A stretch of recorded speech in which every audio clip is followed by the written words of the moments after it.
Hello बच्चों, स्वागत है आपका उदित फार्मेसी ऑनलाइन लर्निंग प्लेटफॉर्म में।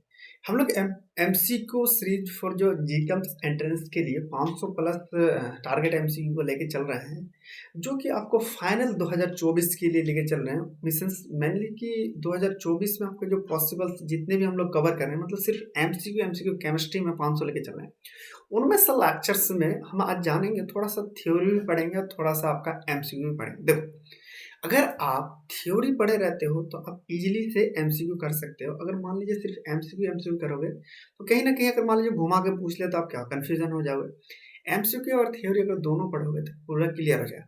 जो हम लोग मेनली इसको डिस्कस करने वाले, इस वाले चैप्टर से हर बार देखा गया कि 3 से 4 क्वेश्चंस आता है। डेट मीन की पीरियडिक टेबल में सबसे ज्यादा देखो, थोड़ा सा ओवरव्यू देख लेते हैं, उसके बाद हम पढ़ेंगे थोड़ा सा कि देखो ओवरव्यू में क्या चीज है। पीरियडिक टेबल में ये चीज है कि यहाँ पे देखो कि किस तरह से आवृत्ति पहले ने क्या हुआ कि मेडले ने दिया, या पुराने जमाने में जो सबसे पहले ये प्रॉब्लम आती थी कि जो पीरियडिक टेबल का अरेंजमेंट मतलब इन द सेंस ऑफ, देखो अरेंजमेंट मतलब इन द सेंस ऑफ कह लिए कि एक तरफ को किसी को रखा और फिर नया तत्व आ गया, फिर किसी को खोजा फिर नया तत्व आ गया, किसी को और खोजा फिर नया तत्व आ गया। ये सारी चीज क्या होता था, प्रॉब्लम्स वहां पे आनी स्टार्ट हो जाती थी। फिर इन सब चीजों को देखते हुए क्या हुआ कि अलग अलग लोगों ने आया, अलग अलग साइंटिस्ट ने आया, फिर उन्होंने क्या करा कि आप देखते हैं कि चलो ठीक है, इस वाले तरह से देखते हैं, इस तरह के रख देते हैं। लेकिन इस तरह से जैसे कि इन्होंने आया कि मेडले ने आया, मेडले ने क्या कुछ प्रवृत्ति को रखा कि, लेकिन मेडले का भी फेल हो गया। फिर मॉडर्न आया जो आप लोग यूज करते हो, उसमें क्या है कि आप लोग ईपी ब्लॉक एस ब्लॉक उसके हिसाब से डिवाइडेशन किया है। इनको ही हम कंप्लीट डिस्कस करें। पहले थोड़ा सा थ्योरी देखेंगे, उसके बाद ही फिर हम आपको एमसीक्यू का मतलब कि उसमें प्रैक्टिस करवाएंगे। तो चलिए स्टार्ट करते हैं। इस करने के लिए इनिशियल में अभी तो मान लो हो जाता है, क्योंकि जब सारे फाइंड आउट हो जाते हैं तो उसको रखने में उतना डिफिकल्ट नहीं होता। लेकिन जब मान लो किसी को 17 में रख दिया और कुछ दिन पता चला कि नया एलिमेंट फाउंड हो गया, फिर उसे रिप्लेस करने में टाइम लगता था। इसी तरह जब स्टार्टिंग पीरियड में बहुत ही डिफिकल्ट होता था कि यहाँ पे देखो क्या कहता है, यहाँ पे initial classification of element, initial के बारे में बात करें, क्या होता था तत्व की संख्या बढ़ने के साथ साथ उनके गुणों की अध्ययन सार्वजनिक रूप से करने के लिए उनके वर्गीकृत करने की आवश्यकता हुई। देखो, तत्व यहाँ क्या करा, तत्व की बढ़ने की संख्या मतलब कि उस टाइम में एंसिटस टाइम में आहिस्ते आहिस्ते नए नए तत्व खोज हो रहे थे। क्लियर, आपको भी पता है नए नए तत्वों को खोज रहे थे, तो बीच बीच में रखना गुना मतलब कभी अलग हो जाता है, इसका अलग। मान लीजिए एग्जाम्पल पे किसी एलिमेंट का 17 नंबर हमारे पास फाउंड हो गया, और फिर कुछ दिन बाद पता चला कि 29 नंबर का हमारे एलिमेंट फाउंड हो गई। अब इन दोनों के बीच में कैसे रिलेशनशिप करेगा, मतलब इनके बीच में फाइंड होगा तभी तो आप रख पाएगा। उस वक्त तो बहुत ही दिक्कत होती। उसके लिए क्या करते हैं, जिनके लिए अनेक वैज्ञानिक ने बहुत सारे नियम दिए, उनमें से अगर देखें तो कुछ महत्वपूर्ण नियम के बारे में देखते हैं। मतलब पीरियड को रखने को लेके या फिर एलिमेंट को एक सही तरीके से सिस्टमिक वे से रखने के लिए बहुत सारे उन्होंने क्या करा कि लोगों ने, जो वैज्ञानिक ने वहां पे क्या करा कि रूल्स दिए। जैसे कि स्टार्टिंग पीरियड ने किसी ने कुछ कहा, किसी ने कुछ कहा, लेकिन यहाँ पे बहुत सारे रूल दिए, देखते हैं उनमें से क्या कहा। सबसे पहले डिब्लिनियर ट्राइड लॉ के हिसाब से क्या कहता था, इन्होंने ये चीज कहा था कि जो आपको मान लीजिए कोई एग्जांपल पे ले लेते हैं, ये 12 नंबर पे है और कोई एक 13 ले लेते हैं, और कोई हमारे पास 14 ले लेते हैं। यहाँ पे मान लीजिए ए बी और सी कोई एलिमेंट ले लेते हैं।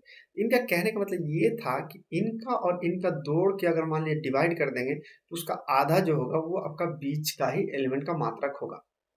देखो इनके हिसाब से क्या, अधिक समान गुण वाले 3 तत्व यहाँ पे क्या कर रहा है। देखो डिविलियर के हिसाब से अगर मान लीजिए, डिविलियर के बारे में, डेवलाइनर के बारे में अगर बात करें, डेवलाइनर के ट्राइडनर के हिसाब से अधिक समान गुण वाले 3 तत्वों के समूह को बढ़ते क्रम के परमाणु के क्रम में रखा जाए तो बीच वाले का तत्व जो है अनुभार अन्य 2 तत्वों के भारों के योग का लगभग आधा होगा।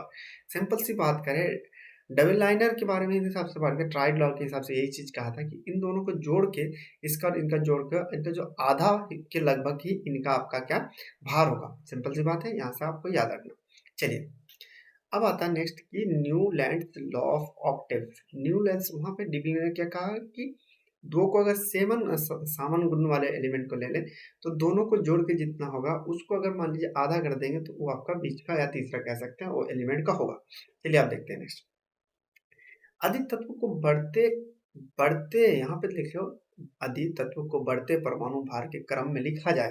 यहाँ पे क्या करा, अधिक तत्वों को बढ़ते परमाणु के क्रम में लिखा जाए। जैसे कि मान लीजिए किसी का 1, 2, 3, 4, 5, 6, 7 और 8 इसको अगर लिखा जाए तो हर 8वां तत्व पहले तत्व के गुना सम होगा।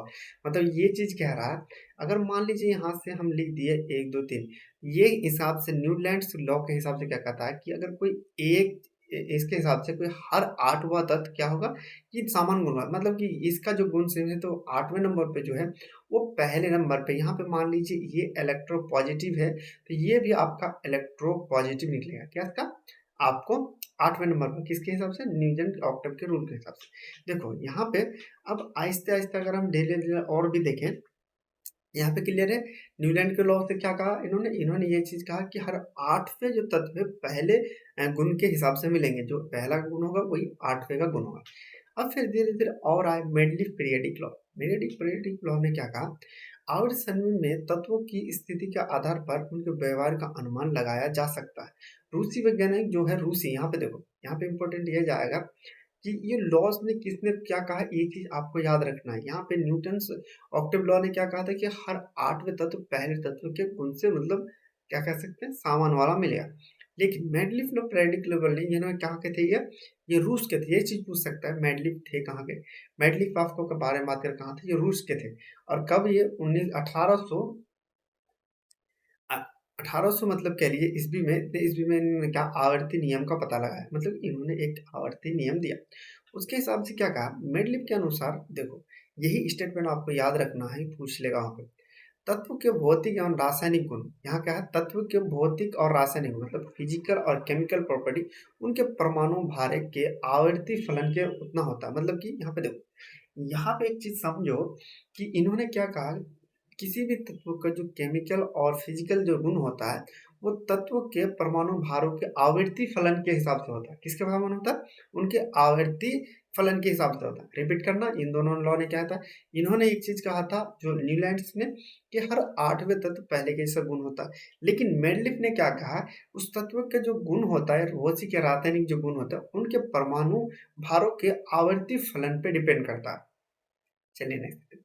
According to Medley, the physical and chemical property of periodic are function of their atomic weight। मतलब कि ये किस पे डिपेंड करता है, उसको पीरियडिक फंक्शन जैसे आवर्ती फलन पे ही ये डिपेंड करता है। चलिए नेक्स्ट देखते हैं। अब देखिए इन्होंने कुछ इसमें दोष भी पाया, इन्होंने कह दिया कि आवर्ती फलन पे डिपेंड करता है, लेकिन कुछ डिफेक्टिव मिला होगा तभी इसमें नए नए रूल आए होंगे। देखो हाइड्रोजन को कोई उचित स्थान नहीं मिला, इनके हिसाब से क्या है हाइड्रोजन को कोई उचित स्थान नहीं मिला। समान गुण वाले तत्वों को भिन्न समूह में तथा असमान गुण वाले तत्व को एक समूह में रखा गया है। इसके मतलब इन्होंने क्या करा, इन्होंने जो मतलब कि कह सकते हैं पीरियडिक टेबल बनाया, फंक्शन कराया, तो इसमें हाइड्रोजन का कोई एक सही जगह नहीं बनाया कि यहीं पे रहेगा।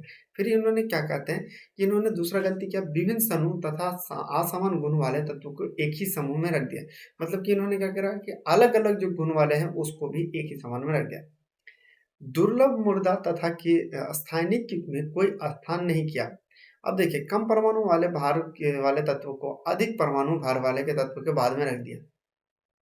ये सारी चीज इसका मिस्टेक्स है। देखो इसके मिस्टेक्स से मैं और एक बार रिपीट कर दो क्योंकि ये इंपॉर्टेंट है, यही चीज आपको याद रखना है। उन्होंने क्या कहा मेडली ने ये चीज कहा आवर्ती फलन पर डिपेंड करेगी उसकी क्या केमिकल एंड फिजिकल प्रॉपर्टी। लेकिन इन्होंने एक अरेंजमेंट जो किया इन्होंने सही से नहीं किया।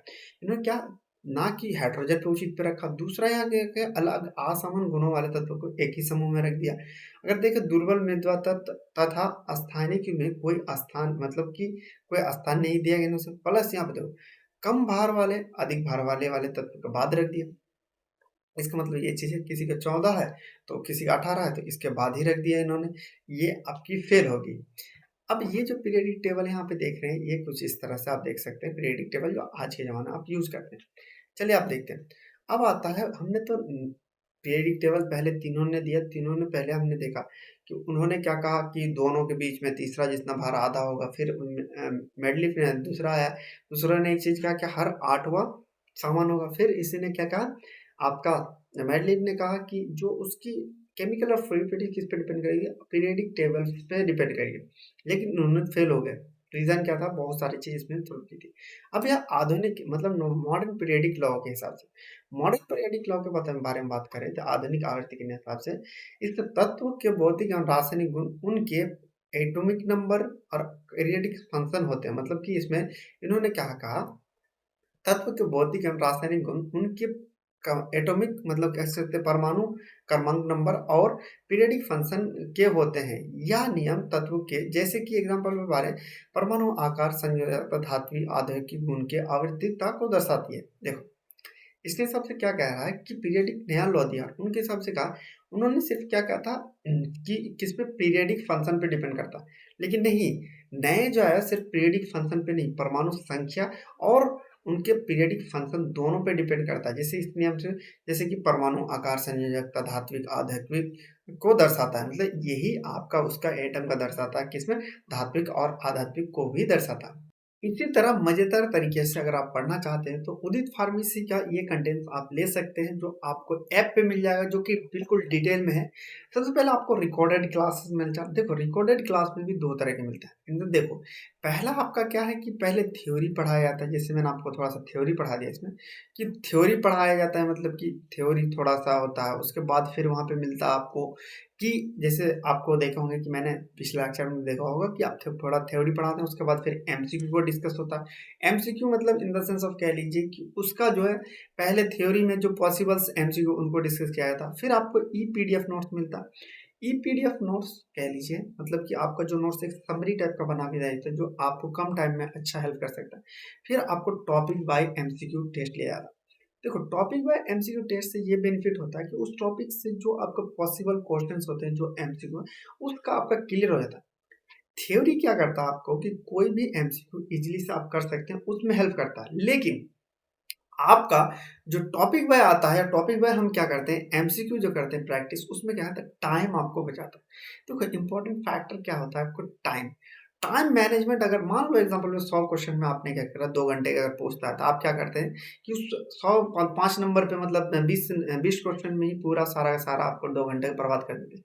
तो आप एक तरह का टाइम मैनेजमेंट भी तो पता होना चाहिए, कौन सा क्वेश्चन को पहले करना चाहिए, कौन सा क्वेश्चन को बाद में करना चाहिए, किस तरह से क्वेश्चन अरेंजमेंट करना है, हर चीज़ आपको इसमें बताया था।